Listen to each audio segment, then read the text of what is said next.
What's up, guys? Thanks as always for supporting the show. It would mean a lot to me if you would take a second to scroll down and hit that subscribe button so you don't miss any more of our videos. Also, make sure you follow us all over social media so you don't miss any of our content or show announcements. All right, let's quick go over some predictions on this upcoming NBA season. First of all, disclaimer up front, I will be wrong a lot. I'll be wrong about a lot of this stuff. If NBA basketball was easy to predict, we'd all be rich betting on it, right? But it's not. It's really hard to predict. As Mark Titus said when he came on the show last year, basketball is more art than science, and I believe that sincerely. Like, there's a concoction of ingredients, and sometimes it mixes together and makes something beautiful, and sometimes it mixes together and it makes something less than beautiful, or it just doesn't amount to what you hope it would, right? Like that's part of the game. But we're gonna just do our best to try to make some predictions because that's part of the fun of this, and I'll just kind of get into each conference and let you guys know what I'm thinking. So, Eastern Conference regular season. I think the Celtics will run away with the 1 seed again. Again, they're too much of a well-oiled machine. They're too deep in specific position groups not to just win a ton of regular season games. My guess is the Knicks get the 2 seed. They're similarly deep and talented. Not at the same level as Boston, but I think as I've said before on in some of our preseason reactions, I think the Knicks are just a lesser version of Boston. They should still win a lot of regular season games on the strength of a similar type of engine, even if it's not as good as Boston. Don't be surprised if teams like Cleveland, Orlando, and Indiana finish above Philly or Milwaukee. They're younger and they're faster, and they just are at a different phase in their team development where they care more about regular season games. Philly will have to play without Embiid, in all likelihood, for at least 30 of their games. Milwaukee couldn't even get to 50 wins out east with Dame and Giannis both playing 73 games. Now, I think they'll be better than they were last year, but I don't view them as some sort of regular season juggernaut that's going to win a ton of games. They're old and they're slow, and Chris Middleton is going to be out to start the regular season. So my guess is don't be surprised if at least one of those teams, Philly or Milwaukee, drops into that 4 to 6 range in the standings. I do think both of them are substantially better playoff teams than Orlando, Indiana, or Cleveland. But in terms of the regular season standings, keep an eye on that. In the playoffs, I've tried to think through ways Boston could lose. Boston is built similarly to New York, but I just think they're better, so I'm having a hard time seeing a path there. Like, there's a chance. I'm not saying the Knicks can't beat them, but it just feels like a long shot to me. Philly and Milwaukee, I don't think they're good enough at containing the basketball in space to defend Boston well enough to beat them 4 times in 2 weeks. So I think Boston probably gets pushed by one of those teams, probably to 6, probably by, if I had to guess, a team like New York. But I'd be really surprised if Boston didn't win the East again. I think that's probably the of all between the two conferences, it's certainly the easier pick. Out West, Oklahoma City loses Hartenstein to start the year, but I still think they run away with the conference in the regular season. They just have the best combination of good fitting talent and youthful exuberance that will play hard by a good margin out West. Minnesota feels like the obvious 2 seed to me. They're young, they're talented, they're athletic, and they're great at defense, and they have a superstar who plays in every single game. So I think there'll be a few games back from Oklahoma City, but I think Minnesota will get the 2. The next tier is a total bloodbath. Like, I think the next best 4 teams are Denver, Dallas, Phoenix, and the Lakers. But, and I'd include Memphis in that tier if Ja Morant is healthy. But then there's like these younger teams that aren't necessarily as good, but they have a lot of young talent and they could win a lot of regular season games, like the Pelicans, the Warriors, the Houston Rockets. Those are all teams that could be in similar win tiers as Denver, Dallas, Phoenix, and the Lakers, even despite the fact that they don't have as much talent. Now, here's where it gets weird. Only 4 of those teams will stay out of the play-in. So let's work backwards. Who do I think is going to miss the play-in entirely? I think Houston misses the play-in.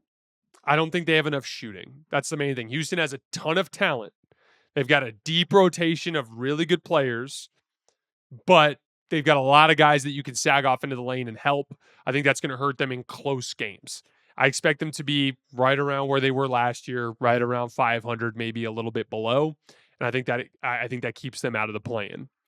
I think San Antonio misses the play-in. I don't think they have the talent over the course of the season to hang tight, but they obviously have a chance with Victor Wembanyama if he just goes full wrecking ball. The third team of the 13 teams in the Western Conference that are trying to win, the third team that I think will miss the play-in is probably going to be the Clippers. I had high hopes for the Clippers if Kawhi was healthy and ready to go to start the season, but he's just not. And who knows, he might not play at all this year, at least not for a very long time. And that just puts a lot on Norman Powell as their secondary shot creator. So I think they'll end up slipping. I like that roster with a healthy Kawhi to be a good regular season team, but without a healthy Kawhi, I don't know if they can do it. So if I had to pick, and again, this is just my attempt at a prediction. This is a total bloodbath after the top. I think OKC Minnesota is a pretty clear one too. But the next 7 or the next 8, who the hell knows what's going to happen? If I had to guess, I'd go Denver and Dallas above the play-in for sure. And then the 2 spots, I think the 3 teams that will be competing for that are the Memphis Grizzlies and then the Lakers and the Suns. All 3 of them are health. All their success depends on health. If KD misses significant time, the Suns are screwed. If AD misses significant time, the Suns are screwed. If AD misses significant time, the Lakers are screwed, excuse me. And then if Ja Morant misses extensive time, the Grizzlies are screwed. So who knows what's going to happen in health there. But all 3 of those teams, I think, are going to be battling for that 5 and 6 spot. One of those teams is going to slip into the play-in. Whichever one of those teams has the worst injury luck will drop to 7. Then I would have the Pelicans, the Kings, and the Warriors as the 3 teams that end up getting into the play-in, with Houston, San Antonio, and the Clippers end up missing. Standings don't matter that much out west. Last year, the Clippers were the 4 seed. The Clippers were the 4 seed, and they were 2 games ahead of the Pelicans, who were a play-in team. Pelicans had 49 wins, play-in team. Clippers had 51 wins, home court advantage in the first round. So, like, a lot of this, like, oh, they're a play-in team, that means a fundamentally different thing in the West than it does in the East. If you're a play-in team in the East, you're probably a bad basketball team. If you're a play-in team in the West, I'm certain you're a good basketball team, because there are going to be 3 good basketball teams that miss the play-in entirely out West. And of those 3 teams, I'm sure a couple of them will be bad, but there's going to be a good team. My guess is Houston. There's going to be a good basketball team that would easily make the playoffs in the Eastern Conference that's going to miss the play-in entirely out West. There were 5 games total separating the 4 seed from the 10 seed in the Western Conference. Again, home court advantage in the first round, have to win 2 single elimination play-in games on the road. 5 wins separated those 2 teams. There's no shame in finishing in the play-in in the Western Conference. As far as the playoffs go for the West, it's all about matchups. Makes it extremely hard to predict. It's quite literally up for grabs, in my opinion. I could see 7 different teams winning the conference. I could see OKC winning the conference. I could see Denver winning the conference. I could see Minnesota winning the conference. I could see Dallas winning the conference. I could see Phoenix winning the conference. I could see the Lakers winning the conference, and I could see Memphis winning the conference. Those are the 7 teams that I view as legitimate threats to win the conference. I think Denver presents the biggest singular matchup issue in the conference, which is Nikola Jokic. So I'm going to pick Denver, but I don't feel particularly great about it. Certainly not the way I feel about Boston. Like, I would be surprised if Boston won or did not win the Eastern Conference. Any one of those 7 teams could win the West, and I wouldn't be surprised. As for the finals, though, if OKC or Denver get through, I think they have a legit shot to beat Boston. I would pick Boston. But I think OKC and Denver present enough issues to Boston to at least make it a long competitive series that could go either way, even though I'd pick Boston. Minnesota has an interesting shot. They're so good in perimeter defense that they should, in theory, be able to slow down Boston's drive and kick attack, right? But I just don't think they're going to be able to score enough to hang with Boston. So that's an iffy one for me. If the Lakers, Suns, Grizzlies, or Mavs sneak through the West, I think they get smashed by Boston just like Dallas did last year. Unless one of those teams hits on a big trade or has a young player pop, right? So, like, if the Lakers trade D'Lo and 2 first-round draft picks and they get a great haul back, they could be more interesting. If Ryan Dunn for the Phoenix Suns turns into this, like, 38% three-point shooter, is one of the best defensive players in the league and a great defensive rebounder, all of a sudden the Suns become way more interesting and dangerous, right? What if Derek Lively for the Mavs just becomes like a fringe all-star level player? That's a huge swing factor for Dallas. What if Klay Thompson kind of has like a defensive resurgence with Dallas this year? What if Ja Morant just becomes one of the top 5 or 6 players in the league over the course of this season? That sort of thing could swing things for those teams. But as currently constructed and as I've currently seen them, I think all 4 of those teams would get smashed by Boston if they got through. So for right now, I'll pick Denver. Against Boston, I'll pick Boston to beat them in the finals in 6 or 7 games. Not exactly a brave prediction, but they have the best team. I do think they'll face more adversity this year. I think we'll have more fun at the end of the year just by virtue of some more extended playoff series. In the our conference finals and NBA finals sucked 2 years in a row. I think we're going to finally get a good end of the season this year. MVP, I think it's extremely likely that Shai Gilgeous-Alexander gets it. I think Luka would be my second choice, but I really worry about the Mavs winning enough regular season games in order to get the MVP. Like, if Shai finishes 7 or 8 games above Dallas in the standings, like, Shai's getting MVP. I just think Shai, like, everything is just shaping up perfectly for Shai to get the MVP this year. Young player I expect to pop this year. I'm going to go with Cade Cunningham. He has a more traditional supporting cast. Looked really sharp in preseason. He actually generated the most points out of pick and roll out of any player in the league in preseason. He generated 80 points on 65 possessions, including passes. It's 1.23 points per possession. That's amazing. He has excellent chemistry with Jalen Durant. He's got this like lob feed that he throws, and Jalen's so good at high pointing the ball, coming down, and then just like power dribble and just going up and dunking it with 2 hands. Got really good patience in the mid range, shot over 40% on pull-up jump shots in preseason. Luka-esque manipulation of help side defenders as he kind of patiently works in that mid-range. Look for Cade Cunningham to have a huge year this year. One of these older teams with high expectations is going to completely fall apart. The Bucks, the Sixers, the Lakers, and the Suns are the 4 teams I have my eye on there. I don't know who it's going to be.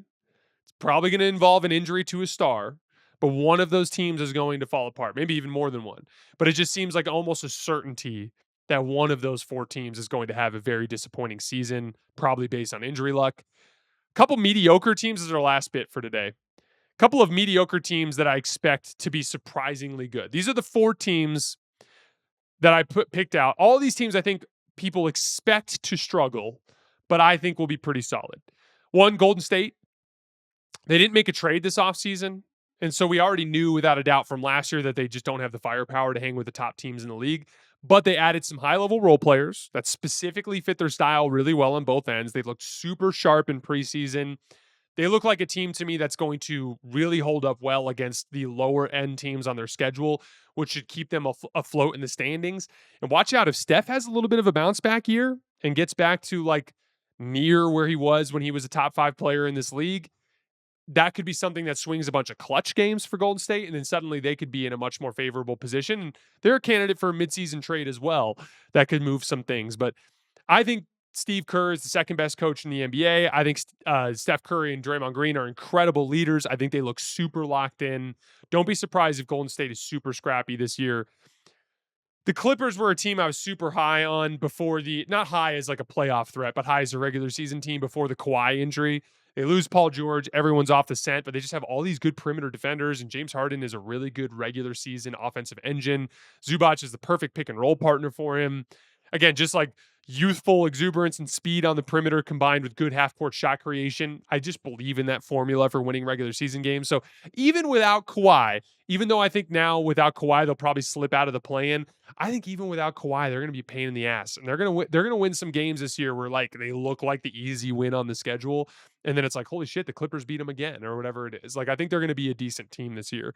The Hawks, they lose DeJounte Murray, but Trae Young is probably a little bit underrated at this point as a guy to run a team. And then Jalen Johnson has looked insanely good in preseason. He shot 75% on jump shots. Obviously a small sample, but shot the seams off the basketball, 79% at the rim. They got some young talent. They're going to be exciting. I haven't had a chance really to watch Zachary Rissache really closely, but we will watch him over the course of the season. The Charlotte Hornets are the last team I put down. Lots of young talent with LaMelo Ball, Miles Bridges, and Brandon Miller. Charles Lee has them playing a really fun brand of basketball. They're generating a ton of three-point shots. I think they're just going to be a really fun league pass team this year. Don't be surprised if they end up sneaking into that 8-9 range in the Eastern Conference standings as well.